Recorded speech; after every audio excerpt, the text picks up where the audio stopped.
Jadi poin pentingnya adalah semua hijauan itu bisa dibuat pakan, dan setiap hijauan memiliki nilai nutrisi masing-masing. Semakin hijauan itu semakin tua, semakin mau mati, maka nilai nutrisinya semakin rendah. Semakin hijauan itu posisinya ketika dia berbunga, maka itu adalah nilai nutrisi yang terbaik, yang paling berkualitas.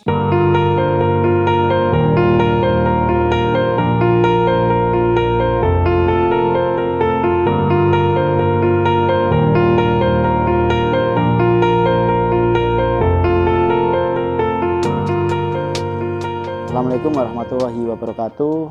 Teman-teman, jumpa lagi dengan saya Wahyu dari tim EduTernak. Pada kali ini kita akan sedikit sharing seputar rumput ya, seputar rumput. Jadi bisa nggak kira-kira ternak itu, terutama ternak kambing domba, hanya diberikan pakan rumput ya? Realita di lapangan, jadi ada peternak-peternak itu yang untuk khususnya kambing itu pakai jenis rambanan ya. Rambanan itu artinya yang ibaratnya yang enggak di bawah lah ya, jadi kayak daun-daunan kayak gitu-gitu, yang ibaratnya yang udah mainstream lah di teman-teman peternak kambing. Jadi ada yang pakai daun alpukat, ada yang pakai daun rambutan, ada yang pakai daun pisang, ada yang pakai kaliandra dan sebagainya. Jadi mix, pokoknya ramban-rambanan lah gitu. Kemudian kalau untuk domba kalau untuk di kelas petani itu ada yang sistem umbar. Jadi ya dilepas liarkan, cari makan rumput sendiri, nanti sore hari diambil lagi masuk ke kandang kayak gitu. Nah, ada juga beberapa peternak itu yang juga gembalain kambing ya. Jadi kambing yang memang jenis-jenis yang dia tahan panas, yang lokal sudah lama di Indonesia, itu ada yang digembalain di lahan-lahan tambak. Jadi makan rumput-rumputan yang tumbuh liar di. Terus juga ada juga peternak yang ya ngasih makan domba dengan rumput-rumput yang memang dibudidayakan kayak gitu, ditambah konsentrat dan sebagainya. Jadi balik lagi ke pertanyaan awal, bisa nggak sih kalau misalkan ternak kambing domba dengan hanya mengandalkan pakan rumput liar kayak gitu? Jadi sebenarnya bisa. Jadi kalau kita ngomongin rumput itu kan variasinya banyak sekali ya. Bahkan untuk apa yang ada di sekitar kita, yang ada di lahan, ibaratnya orang mungkin menganggapnya gulma lah. Itu pun kalau kita pelajari lebih detail, di situ setiap jenis daun atau jenis hijauan itu punya manfaat masing-masing, punya nilai nutrisi masing-masing. Jadi kalau saya pribadi, mungkin untuk teman-teman yang kelasnya peternaknya nggak banyak, dengan lahan, dengan ibaratnya nggak punya lahan untuk hijauan, kan pasti cari rumput ya, rumput-rumput liar, rumput-rumput yang ada di jalan raya. Bahkan mungkin ada beberapa yang sengaja ibaratnya ngambil rumputnya orang gitu. Nah, kembali lagi, rumput-rumputan itu sebenarnya punya nilai nutrisi masing-masing. Tapi buat teman-teman peternak yang sifatnya praktisi, ya sesekali mungkin perlu untuk melihat bahan A misalkan, rumput A misalkan, dia punya nilai nutrisi seperti apa. Meskipun dia liar, tapi pasti ada nilai nutrisinya. Nah, yang perlu teman-teman pahami bahwa setiap ternak kambing domba itu dia mempunyai kebutuhan bahan kering ya. Kebutuhan bahan kering itu berdasarkan berat badan. Nah, umumnya itu kalau untuk kebutuhan bahan kering, intake bahan kering itu sekitar di angka 3% berat badan. Itu yang paling umum. Meskipun semakin gede ternaknya, itu biasanya angkanya semakin kecil, persentasenya semakin kecil. Nah, dan juga ada yang memang dia butuh presentasi lebih gede. Lebih gede itu kayak misalkan dia karena produksi susu sehingga dia butuh intake bahan kering dengan persentase berat badan lebih besar itu. Nah, jadi setiap tanaman atau setiap hijauan yang ada di sekitar kita itu semuanya sebenarnya bisa buat pakan ternak. Cuma memang ada sisi kelebihan dan kekurangannya. Kayak misalkan kelebihannya dia lebih tahan terhadap kemarau kayak gitu, terus juga dia memiliki nilai nutrisi yang lebih bagus, punya nilai nutrisi yang lebih positif kayak gitu. Dan ada juga dia punya kekurangan di mana produktivitasnya rendah, punya anti nutrisi dan lain sebagainya.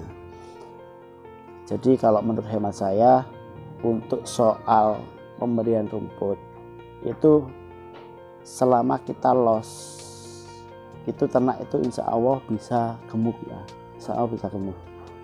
Karena gini, karena rata-rata hijauan segar itu kadar airnya pasti di angka 70% ke atas. Artinya dalam 1 kilo apa yang kita ambil itu 70%-nya air, sedangkan bahan keringnya adalah sekitar di 30%. Nah, tidak mesti setiap hijauan itu punya kadar air sekian. Ada yang dia bisa punya kadar air lebih tinggi lagi sampai 90% pun juga ada. Jadi hijauan-hijauan yang memang dia sifatnya berair ya gitu, ada yang kayak gitu. Artinya gini, jadi kalau misalnya kita ngasih pakan untuk ternak kambing bobot 30 kilo dengan kebutuhan bahan kering 3% BB, berarti kan 0,9 kilo ya, 0,9 kilo sehari. Berarti hitungannya kan gini, 3/100 kali 30.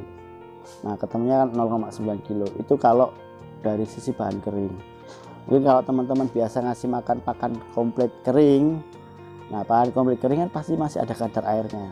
Minimal paling enggak itu 10% atau 12% atau 14%. Artinya 0,9 kilo tadi harus dikonversikan menjadi real pakan komplit kita, sehingga nanti ketemunya adalah sekitar 1 kilo, 1 kiloan sehari. Itu kalau kondisinya bahan kering ya, jadi pakannya kering. Nah, kalau jenengan pakannya basah dengan kadar air yang katakan 80% misalkan, itu artinya per hari jenengan harus ngasih sekitar 4,5 kilo untuk kebutuhan ternak domba atau kambing dengan berat badan 30 kilo. Nah, masalahnya gini, bisa nggak kira-kira ternak itu makan, katakan dalam anggap aja biasanya teman-teman kan ngasih makan kan sehari 2 kali ya, sehari 2 kali pagi sore. Apakah bisa ternak itu diberikan pakan 4,5 kilo sehari dengan waktu tadi 2 kali pemberian? Artinya per sekali pemberian itu 2 kilo, 2,2 kilo lah. Itu apakah bisa? Jika tidak bisa, artinya teman-teman harus menambah frekuensi pemberian. Misal nih anggap aja 4,5 kilo itu dibagi menjadi 4 kali pemberian. Jadi sekali makan 1 kilo, habis itu dia berhenti, kemudian gayemi atau memamah biak.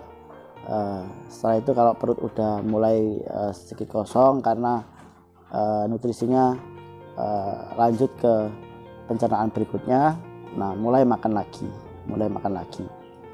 gitu. Jadi kalau gambaran saya tetap bisa, cuma kembali lagi ke hijauan atau rumput liar yang kita pakai itu dominan legum-leguman yang merambat atau dominan rumput yang kering. Karena rumput yang kering dengan rumput yang masih hijau itu nutrisinya tetap bagus yang hijau, sama dengan legum. Jadi dalam suatu lahan liar itu pasti nggak hanya ada rumput, pasti ada legum-leguman yang dia itu memiliki protein yang tinggi. Cuma dominan mana gitu. Semakin dia dominan legumnya, maka kualitasnya semakin bagus. Jadi poin pentingnya adalah semua hijauan itu bisa dibuat pakan, dan setiap hijauan memiliki nilai nutrisi masing-masing. Semakin hijauan itu semakin tua, semakin mau mati, maka nilai nutrisinya semakin rendah. Semakin hijauan itu posisinya ketika dia berbunga, maka itu adalah nilai nutrisi yang terbaik, yang paling berkualitas. Nah, mungkin itu sedikit dari saya. Kurang lebihnya mohon maaf buat teman-teman semua yang semisal masih ada pertanyaan-pertanyaan, silakan ditanyakan di grup, atau bisa japri saya langsung, atau bisa di kolom komentar. Kalau di kolom komentar semoga nanti bisa jawab, tapi saya lebih menyarankan untuk teman-teman semua untuk gabung join di grup WhatsApp, sehingga nanti kalau ada pertanyaan silahkan tanyakan di grup WhatsApp. Assalamualaikum warahmatullahi wabarakatuh.